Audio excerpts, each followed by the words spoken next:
L'autre réaction, c'est celle de Georges Kapiamba, le coordonnateur de la CAJ, estime que le chef de l'État peut prendre cette décision pour des raisons d'apaisement.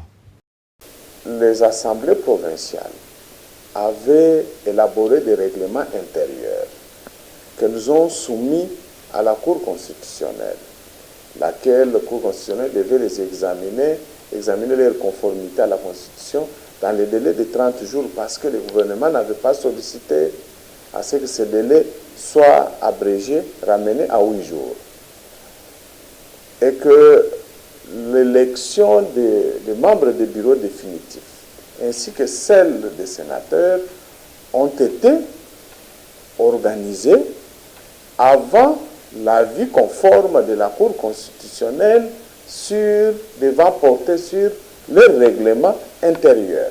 Et donc là, il y a déjà violation de la Constitution.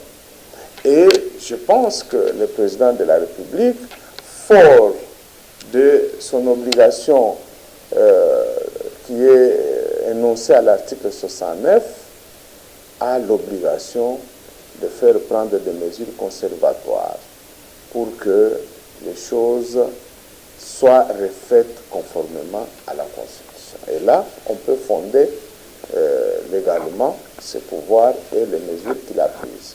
Mais je constate que ici, nous sommes en présence déjà d'une jurisprudence créée qui a été tolérée depuis plusieurs années.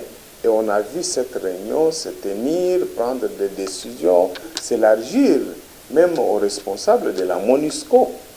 Donc, il ne faudrait pas que les gens voient les choses seulement aujourd'hui et qu'ils cherchent à analyser la légalité de cette institution seulement aujourd'hui, mais ça remonte de plusieurs années.